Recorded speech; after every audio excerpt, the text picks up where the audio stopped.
alay sa mga bagong bayani ng ating bansa, ang mga OFWs. Samahan niyo kami sa paglalakbay tungo sa kanilang kwento ng pagsisikap, sakripisyo at tagumpay.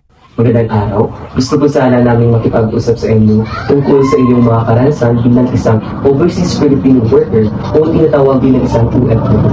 Ang iyong mga kwento at opinion ay mahalaga sa pag-unawa sa mga isyong pinakaharap ngayon ng mga tao. Kung po tayo magsimula sa ating mga katanungan, dahil nais po muna lang malaman kung ano po ang iyong pangalan at saan po kayo bansa ng ibang bayan. Magandang hapon po sa inyo. Ako nga po pala si Christine J. Andoya Delia, 34 years old. At ako po ay naging isang OFW sa Al Rafia Riyadh, Kingdom, Saudi Arabia. Para sa unang katanungan, ano po ang pangalangin dahilan kung bakit ka napasyang magtrabaho sa ibang bansa? Ako po ay nagsasyang magtrabaho sa ibang bansa para maranasan po kung ano po ang kaibahan ng ibang bansa kumpara sa Pilipinas. Yun. At isa pa, siyempre, kung sa akin, alam naman po natin na napakaliit na po ang Saudi sa Pilipinas kaysa sa ibang bansa. Sa pangalawang katanungan natin, ano ba ang mga pagkakaiba ng kultura, paniniwala at kasanayan doon kumpara dito sa Pilipinas? Ako ay nagtrabaho sa Saudi. So specific, pag nasa Saudi, Muslim. Isa na yun. Ang Muslim, napakalaki na kaibahan sa kultura natin.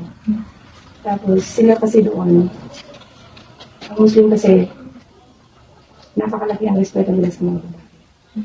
Tapos, yung kaibahan naman nila sa atin is, meron silang tinatawag na kung pananamit na babae sa kanila. Kung makikita nyo sa mga picture sa mga YouTube, yung mga babae kasi pag lumalabas ng bahay, hindi sila nakakapagsuot ng normal na pananamit, hindi gaya sa atin.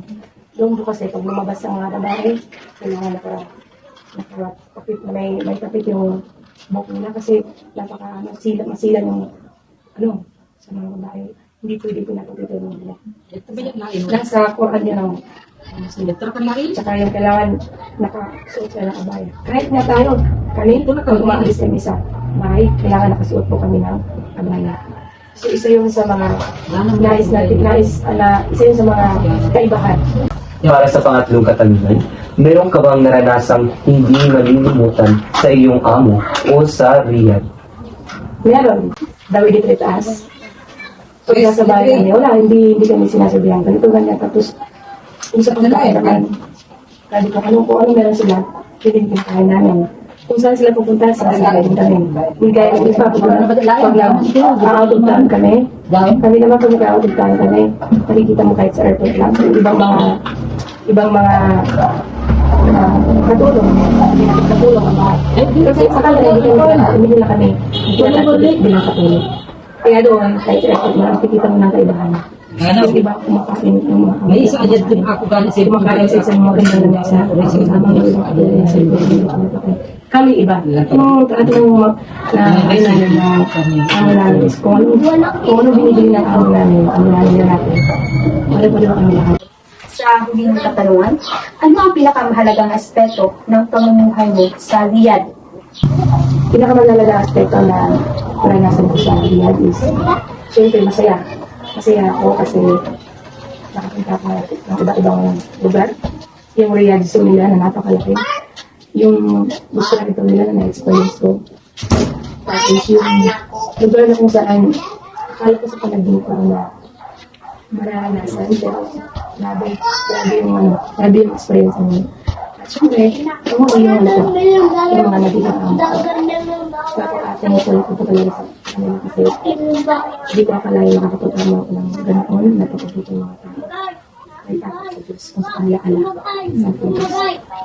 Yun yung pinakaano ko sa kanila. Tapos yung mga ayaw ko ito, napakabuto nila. Hindi sila yung pala ibang tao.